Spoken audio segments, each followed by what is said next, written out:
Aujourd'hui, 6 janvier, l'Église célèbre l'Épiphanie du Seigneur. En ce jour sont fêtés Melchior, Gaspard et Balthazar, les rois mages venus d'Orient. Parmi eux, Saint Melchior occupe une place particulière dans la tradition chrétienne. Il est souvent présenté comme le plus âgé, figure de sagesse, de maturité et de discernement. Melchior n'appartient pas au peuple élu. Il ne connaît pas les prophéties d'Israël comme les scribes de Jérusalem. Pourtant, il est attentif au monde, au ciel, aux signes. Un jour, il remarque une étoile différente des autres, plus brillante, plus insistante.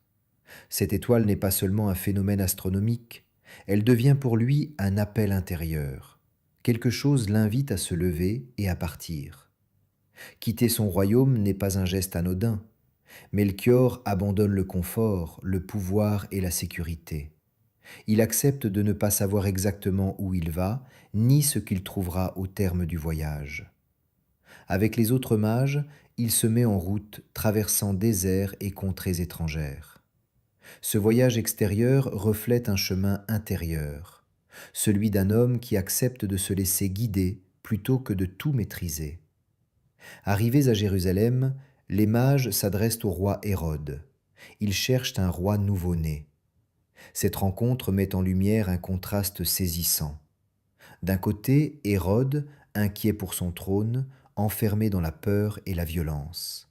De l'autre, Melchior et ses compagnons, libres intérieurement, prêts à reconnaître une royauté qui ne leur enlève rien. Guidés de nouveau par l'étoile, ils atteignent Bethléem. Là, ils découvrent un enfant, pauvre, sans apparence de puissance. Rien ne correspond aux critères humains de grandeur. Et pourtant, Melchior ne doute pas. Il comprend que la vraie royauté se manifeste dans l'humilité. Il s'agenouille et offre l'or, symbole de royauté, confessant que cet enfant est roi, non d'un territoire, mais des cœurs. Ce geste est profondément théologique. L'or offert par Melchior proclame que Jésus est roi, mais un roi qui ne domine pas, qui ne contraint pas, qui ne règne pas par la peur. Il est roi parce qu'il éclaire, rassemble et sauve. Melchior, homme de savoir et de pouvoir, accepte de s'incliner devant plus grand que lui. Après cette rencontre, l'Évangile précise que les mages repartent par un autre chemin.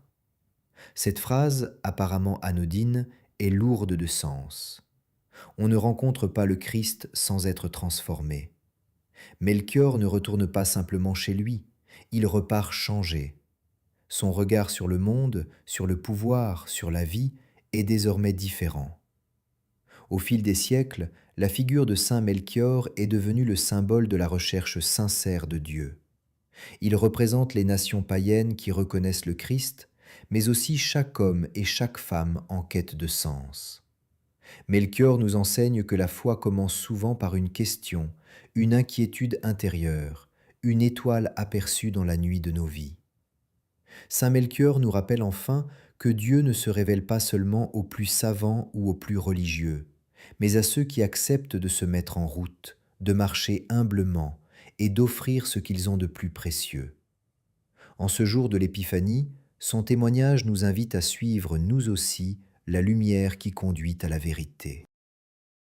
Prière traditionnelle de l'Épiphanie. Seigneur Jésus-Christ, toi qui t'es manifesté aux nations sous la conduite de l'étoile, conduis-nous aussi par ta lumière. Fais que, comme les mages, nous te cherchions avec un cœur sincère, que nous te reconnaissions dans l'humilité, et que notre vie, transformée par ta présence, devienne offrande et louange. Amen.